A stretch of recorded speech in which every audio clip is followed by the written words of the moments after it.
تمام بڑی بڑی تحریکیں جو ویلفیئر کی یا فلاح کی یا اصلاح کی معاشرے میں بنتی ہیں وہ اوور نائٹ نہیں بن جاتی. حضور صلی اللہ علیہ وسلم کو بھی 23 سال لگے اب دین کی دعوت مکمل کرتے کرتے. ہمیں بہت زیادہ جلد بازی نہیں کرنی, لیکن ایک فرم ڈٹرمنیشن کے ساتھ اپنے مشن پر آگے چلنا ہے. ہم نے اس زائنسٹ اکنامک ماڈل کو چیلنج کرنا ہے, اس میں کوئی چوائس نہیں ہے ہمارے پاس. اب ہمارا سروائیول اس میں ہے, اب بات پوری کھل کے سامنے آ گئی ہے, ہمیں اس کے تمام ناپاک چہرے دیکھ لیے ہیں, اور ہم نے اپنے آپ کو بھی بچانا ہے, اپنے معاشرے کو بھی بچانا ہے, اپنے ملک کو بھی بچانا ہے, اور اس کے لیے ہمیں سب سے پہلے اس میسج کو عام کرنا ہے. ابھی تک ہمارا یہ پیغام عام نہیں ہوا ہے, کیونکہ ابھی تک پاکستان کے 16 کروڑ عوام تک یہ بات پہنچی نہیں ہے, اور جن تک پہنچی ہے ان پر ذمہ داری ہے کہ اس میسج کو پہلے بہت آگے پہنچائیں. یونیورسٹیز میں, کالجز میں اس کی ٹرانسلیشنز کریں مختلف لینگویجز میں. مسلم ورلڈ میں اس میسج کو جانے کی ضرورت ہے. جو اپنے طور پر کر سکتے ہیں کریں. ڈو ناٹ آسک دوسرا کیا کر رہا ہے, do your own but and responsibility. کوئی یہ کام ایک شخص نہیں کر سکتا. ہم نے اگر اذان دی ہے تو اس اذان کو دور تک پہنچانا یہ تمام مسلمانوں کی ذمہ داری ہے کہ جو اس مشن میں شریک ہیں اور شریک ہونا چاہتے ہیں, اور آپ کا اجر صرف اللہ کی ذمہ ہے. ڈو این آرگنائزڈ ورک, مگر آرگنائزیشنز بنانے کی ہمیں ضرورت نہیں ہے ابھی, کیونکہ آرگنائزیشنز آلریڈی بہت بنی ہوئی ہیں جنہوں نے مسلمانوں میں فرقہ اور فتنے بہت پھیلا دیے ہیں. ہر اچھا کام جو مسلمان کر رہا ہے اس کے ساتھ کام کیجئے. زکات ریئل ویلتھ میں نکالیے. اس کے بعد تعامل مسکین کا جو کانسیپٹ ہم نے دیا تھا, مسکینوں کو کھانا کھلانے کا, ہر محلے میں, ہر مارکیٹ کمیٹی میں, ہر فیکٹری میں, ہر گاؤں میں, ہر مسجد میں مسکینوں کو کھانا کھلانے کا انتظام ہونا چاہیے. مایوس مت ہوئیے گا, شروع میں آپ کوشش کریں گے, لوگ آپ کو ڈسکریج کریں گے, لوگ ساتھ نہیں آئیں گے, یہ سب ہوگا, لیکن آپ کو سب سے پہلے معاشرے کے کمزور ترین طبقے کو کھانا کھلانا ہے. تعامل مسکین کا بہت بڑا مقام ہے دین میں. دیکھیے ہم رمضان میں بھی یہی حکم ہے کہ اگر روزہ نہیں رکھ سکتے ہو تو مسکینوں کو کھانا کھلاؤ. تو ہمارا تو دین کی بنیاد اس بات پر ہے, شروعی دین اس بات پہ ہوتا ہے کہ مسکین کو کھانا کھلاؤ. اور تعامل مسکین اپنی جو رزق اللہ نے آپ کو دیا ہے, جو بات کو ہم پوری کر چکے ہیں کہ جو کچھ اللہ نے آپ کو دیا اس میں سے مساکین کے ساتھ شیئر کیجئے, اس کو تقسیم کیجئے, اور سوال جواب نہ کریں, بس تقسیم کرتے چلے جائیں. اسی طرح زکات ریئل ویلتھ میں نکالیے.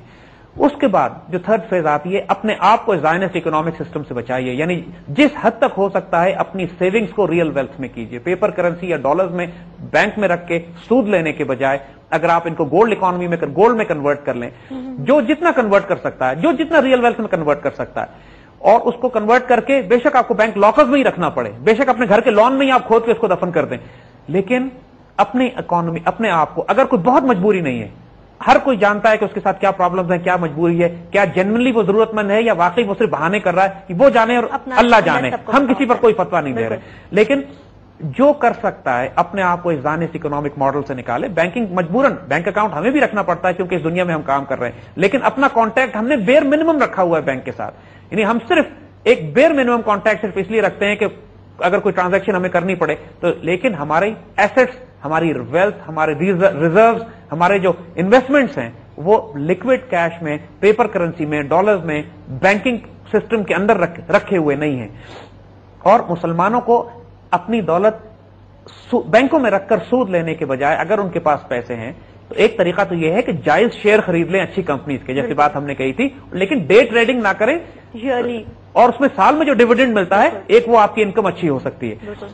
دوسرا طریقہ یہ ہے کہ ریئل ویلتھ یا گولڈ میں انویسٹ کر لیجیے, گولڈ کی پرائسز بھی چل رہی ہے, ضرورت ہوگی اس کو استعمال کر لیجیے. تیسرا طریقہ ہے کسی اچھے دوست کے ساتھ شراکت کر کے تجارت میں شریک ہو جائیے, پروفٹ اینڈ لاس میں, اور تجارت اللہ کی طرف سے کوئی اچھا دوست ساتھی آپ کو ملتا ہے تو اس میں پروفٹ بھی ہو سکتا ہے, لاس بھی ہو سکتا ہے. یا پھر یہ کہ کوئی ریئل ویلتھ, کوئی ایسٹ, کوئی پراپرٹی, کوئی زمین لے کے, دکان لے کے کرائے پہ دے دیجیے. بے شک بہت سے طریقے ہیں کہ انسان بینکنگ سسٹم سے, اس ربا کے نظام سے, سود کے نظام سے, اس ڈے ٹریڈنگ سے, اس سٹے سے, اس جوئے سے اپنے آپ کو بچا کر بھی اپنا رزق حلال کما سکتا ہے. اور اٹیمپٹ کیجیے. وہ قرآن میں بڑا خوبصورت آیت اس کی ہے, بہت خوبصورت آیت ہے جو بشارت دی ہے کہ من یتق اللہ یجعل لہ مخرجا ویرزقہ من حیث لا یحتسب, کہ جو اللہ سے تقوی اختیار کرتا ہے اللہ اس کے لیے راستے نکالنا شروع کرتا ہے, اور اس کو ایسی ایسی جگہوں سے رزق دینا شروع کرتا ہے جو انسان کے گمان میں بھی نہیں ہوتا. تو اللہ پہ حوصلہ رکھیے, بھروسہ رکھیے. جب آپ ایک دفعہ اس راستے پہ نکلیں گے اللہ ٹیسٹ تو کرے گا, مشکلات تو آئیں گی, پریشانیاں تو آئیں گی, نقصانات تو ہوں گے, لیکن یہی چیلنج ہے. پھر اب یہ کس نے ایزیوم کر لیا کہ اس کفر کے نظام سے ہم نکلنا بھی چاہتے ہیں اور ہمیں کوئی دقت اور پریشانیاں بھی نہیں آئیں گی. سو سمپل سٹیپس ہیں. مسکینوں اور یتیموں بیواؤں کا دھیان کیجیے, اپنے کمیونٹی بیت المال بنائیے. یہ وہ سارے کام ہیں جو آپ خود کر سکتے ہیں, جس کے لیے آپ کو کسی سے پوچھنے کی ضرورت نہیں ہے. 4 دوست مل کے بھی کر سکتے ہیں اس کام کو. اپنی زکات ریئل ویلتھ میں نکالیے, اس میسج کو دور دور تک پھیلائیے, اپنے ایسٹس کو ریئل ویلتھ میں کنورٹ کیجیے, اور زائنسٹ اکنامک ماڈل سے اپنے آپ کو بچا کے رکھنے کی کوشش کیجیے. اتنا کر سکتے ہیں. یہ ہم سارے انفرادی لیول پہ اور کمیونٹی لیول پر بات کر رہے ہیں کیونکہ بہت سارے کام ایسے ہیں کہ جو حکومت وقت کو کرنے ہوتے ہیں، اور جب تک حکومت وقت ساتھ نہ دے اس وقت تک پورا معاشی نظام تبدیل نہیں کیا جا سکتا. لیکن کم از کم بڑی بڑی کمیونٹیز مسلمانوں کی ایسی بن سکتی ہیں جو اپنے آپ کو اس نظام سے الگ کر کے رکھیں. انشاءاللہ تبدیلی ضرور آئے گی اور براس ٹیکس یقیناً اس تبدیلی کو لانے میں ایک اہم کردار ادا کرے گا. وقت ہوا چاہتا ہے ایک چھوٹی سی بریک کا. حاضر ہوتے ہیں بریک کے بعد.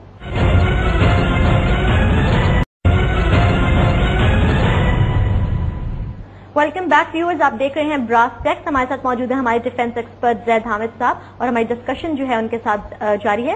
زید صاحب، ایک سوال جو میں آپ سے اور کرنا چاہوں گی جو ای میلز میں ہمیں کافی زیادہ آیا، بہت سارے لوگ یہ جاننا چاہ رہے ہیں کہ کیا وہ انڈیویجول لیول پر گولڈ اور سلور کوائنس کو یا آپ کہہ لیں درہم اور دینار کی کرنسی کو وہ کس طرح سے آلٹرنیٹو بیسس پہ یوز کر سکتے ہیں، اس بارے میں آپ کیا کہنا چاہیں گے؟ دیکھیے، ایک بات ذہن میں رکھیے گا کہ جب تک کہ معاشرے میں ایک جنرل نالج، ایک اویئرنیس ایک خاص مقام تک نہ آ جائے، یعنی اس حد تک معاشرے میں کامن نالج ہو جائے کہ لوگ خود انتظار کریں، لوگ خود تڑپیں، لوگ خود چاہیں کہ وہ ایک alternate gold and silver currency adapt کرنا چاہتے ہیں، اس وقت تک کمیونٹی یا کلیکٹیو لیول پر بھی اس کرنسی کو جاری کرنا بڑا مشکل ہو جائے گا.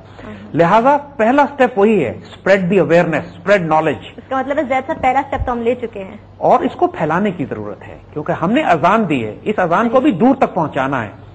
جب لاکھوں پاکستانی، کروڑوں پاکستانی خود یہ چاہیں گے تو دیکھیے جس طرح ملیشیا میں ہوا ہے، کیونکہ ملیشیا میں ان کی قیادت ڈاکٹر مہاتیر محمد بذات خود اس کانسیپٹ کو پش کر رہے تھے. نتیجہ یہ ہوا کہ ملیشیا میں پرائیویٹ منٹس بن گئی کہ جو گولڈ اینڈ سلور کوائنز یا درہم اور دینار چھاپ کے جاری کر رہی ہیں. اب چونکہ وہ ریکگنائز کمپنیز ہیں، ان کی اپنی سیل ہے، اپنی اسٹیمپ ہے، اپنی گارنٹی ہے. چونکہ ان منٹس کی اپنی ایک ریپوٹیشن ہے، پورا معاشرہ اس کو ایکسپٹ کرنے پہ تیار ہے، لہذا وہ private minute gold and silver coins یا درہم و دینار جو جاری کر رہی ہے، لوگ اس کے سکے لے کر وہ زکات میں دے بھی رہے ہیں، اپنی سیونگز بھی اس میں بنا رہے ہیں اور اس کو آپس میں ٹریڈنگ کے لیے بھی استعمال کر رہے ہیں، چونکہ ان کو معلوم ہے کہ یہ گارنٹیڈ کوائن ہے. اور جب یہ واپس لے جا کر اس منٹ کو یا اس کمپنی کو واپس کرتے ہیں تو وہ اپنی اسی سونے کی قیمت پر اس کو واپس لے لیتی ہے.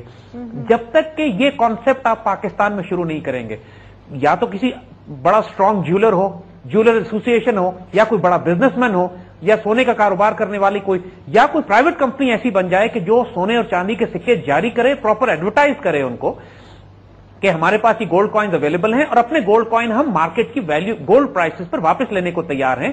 جب اس قسم کا ایک اسٹیبلشڈ ادارہ بن جائے گا ملک میں، تب لوگ بہت سکون اور اطمینان کے ساتھ درہم اور دینار کو بھی ٹریڈ کرنا شروع کریں گے، جس طرح مارکیٹ میں یورو اور ڈالرز اور پاؤنڈ اور ریال ٹریڈ ہوتے ہیں، کیونکہ یہ ایک آلٹرنیٹ کرنسی کے طور پہ مارکیٹ میں آ جائے گا. اگر ایک فرد یا ایک چھوٹے سے 10-15 لوگ یا 20-50 لوگ مل کے اس کام کو کرنا چاہیں تو ان کو دقت اس لیے ہو جائے گی کہ اگر وہ کسی جیولر کے پاس جا کے سونے اور چاندی کے سکے بنا بھی لیتے ہیں تو کوئی دکان والا اس کو ایکسپٹ نہیں کرے گا، لوگ شک میں پڑیں گے کہ یہ اصلی بھی ہے، جعلی ہے، یہ کیا سلسلہ ہے. تو اس کے لیے ایک اتھارٹی ہونا ضروری ہے، چاہے وہ ایک کلیکٹیو اتھارٹی ہو، یعنی جس طرح ہم نے کہا کوئی پرائیویٹ کمپنی ہو جو جاری کرے، یا حکومت جاری کرے. اور جب تک یہ کام حکومت نہیں کرتی ہے، کم از کم اس وقت تک ایک اویئرنیس جاری کی جا سکتی ہے، لوگوں کو اتنا اویئر کیا جا سکتا ہے کہ اتنی ڈیمانڈ معاشرے میں ہو کہ لوگ اپنی سیونگز پیپر میں کرنے کے بجائے گولڈ میں کریں. اور دیکھیے اس وقت مارکیٹ میں سونے کی چھوٹی اینٹیں 5 گرام کی 10 گرام کی نہیں مل رہی ہیں، لوگوں کو عام طور پہ شکایت ہے کہ نہیں ملتی ہیں. لیکن وہی بات کہ جب اویئرنیس ہوگی، جب ڈیمانڈ بڑھے گی تو جولرز بھی لا کے رکھیں گے اپنے پاس اور وہ مارکیٹ میں ملنا شروع ہو جائیں گے. تو پھر ہم بات وہی کر رہے ہیں کہ پہلا سٹیپ اویئرنیس ہے، نالج بیسڈ ہے. یونیورسٹیز میں، کالجز میں، مسلمان کمیونٹیز میں اس پورے پیغام کو پھیلانے کی ضرورت ہے. ہمارا پروگرام اب آج الحمدللہ اللہ کے فضل سے 17 ایڈیشنز کے بعد یہ ختم ہو رہا ہے. ہم کوشش کریں گے کہ اس کی جلد سے جلد ٹرانسکرپٹ بھی بک فارم میں بھی آ جائیں. یہ ہماری ویب سائٹ پہ بھی یہ پروگرام اویلیبل ہے. لوگوں سے بھی ہم یہ کہیں گے جو سننے والے ہیں کہ اس کی کاپیز کرا کے ڈسٹریبیوٹ کیجئے. دیکھیے وقت مسلمانوں کے پاس بہت تھوڑا ہے، یہ مشکل ٹائم ہے. زائنسٹ ہمارے اوپر چڑھے چلے آ رہے ہیں اور مسلمانوں کو اپنا عزت، اپنی آبرو، اپنا دفاع، اپنا جغرافیہ، اپنی معیشت، اپنی اکانومی سب کی حفاظت کرنے کے لیے ہمیں وار فوٹنگز پہ جنگ لڑنی پڑے گی. اپنے آپ کو بچائیے، اپنے گھر والوں کو بچائیے، اپنے اہل عیال کو بچائیے، اپنے رشتہ داروں کو، اپنی سوسائٹی کو، اپنی کمیونٹی کو، لوگوں کو اس زائنسٹ اکنامک ماڈل سے نکالنے کے لیے ان کے ریزرو ریئل ویلتھ میں، تاکہ اللہ نہ کرے کوئی طوفان، یہ اسٹاک مارکیٹ کریش کرتے ہیں، ہماری کرنسی کو ڈی ویلیو کرتے ہیں، ہماری اکانومی کو کریش کرتے ہیں.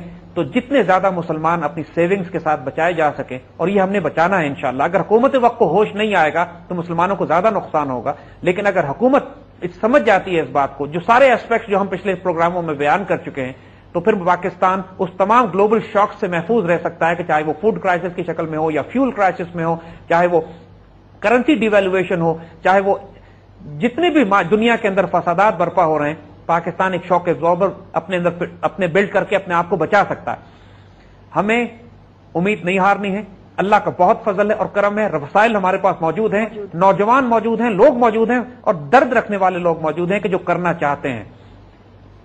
ہمارا اس قوم کا المیہ قیادت کر رہا ہے، لیکن انشاءاللہ قیادت اگر ساتھ نہ بھی دے تو یہ قوم اجتماعی طور پر اتنی متحد ہو سکتی ہے کہ اپنے لیے ایک نظام، اپنا دفاعی نظام مستحکم کر سکے، چاہے وہ معیشت میں ہو، چاہے وہ ملکی دفاع میں ہو۔ پاکستان کے لیے ہم دعائیں خیر کرتے ہیں، مسلمانوں کے لیے دعائیں خیر کرتے ہیں، اور انشاءاللہ العزیز یہ خوشخبری بھی دیتے ہیں کہ جب یہ باتیں اللہ نے نکالی ہیں یہاں تک تو وقت بھی دور نہیں ہوگا کہ مسلمان اپنا اکنامک ماڈل بھی قائم کر سکیں گے۔ اس مشن کو لے کے چلیے، اس آواز کو لے کے جائیے، اس کو جس طرح مرضی جو صلاحیت اللہ نے آپ کو دی اس کو پروموٹ کیجیے، چاہے ویب سائٹ پہ ہو، اور خاص طور پہ ہم کہیں گے کہ اس کو مختلف زبانوں میں ٹرانسلیٹ کیجیے۔ یہ پرابلم صرف ہمارا نہیں ہے، یہ امت مسلمہ کا بھی ہے اور انسانیت کا بھی ہے۔ پوری انسانیت غلام بنی ہوئی ہے زائنس اکنامک ماڈل کی۔ ان کو جتنی مختلف زبانوں میں اس مٹیریل کو ٹرانسلیٹ کر سکتے ہیں اس کو کیجیے۔ ہر آدمی اپنی جگہ پہ جو اس میسج کو سن رہا ہے اپنی ڈیوٹی کرے، انشاءاللہ العزیز برکت اللہ کی طرف سے، اور یہ ایک سافٹ ریولوشن، ایک ایسا انقلاب کہ جو بغیر قتل و غارت کے، بغیر خون خرابے کے، ایک صرف علمی اور ایک انٹلیکچوئل سطح پہ ایک انقلاب انشاءاللہ ایک بہت بڑے انقلاب کا پیش خیمہ ہے انشاءاللہ۔ اللہ برکت دے۔ ہماری طرف سے یہ پروگرام آج کنکلوڈ ہوتا ہے، انشاءاللہ اگلی براس ٹیکس کے پروگراموں میں دوسرے موضوعات کے ساتھ حاضر ہوں گے۔ اللہ حامی و ناصر ہو۔ انشاءاللہ زید صاحب بالکل آپ کی دعائیں قبول ہوں گی، اور براس ٹیکس نے جو ایک قدم اٹھایا ہے یقیناً آپ اسے آگے بڑھائیں گے اور اس میسج کو اسپریڈ کرنے میں ہماری مدد ضرور کریں گے۔ اس کے ساتھ ہی براس ٹیکس کی اکنامک ٹیررزم کی جو سیریز تھی وہ اپنے اختتام کو پہنچتی ہے۔ ڈیفینیٹلی نیکسٹ پروگرامز کے اندر ہم مزید ٹاپکس کے اوپر بات کریں گے۔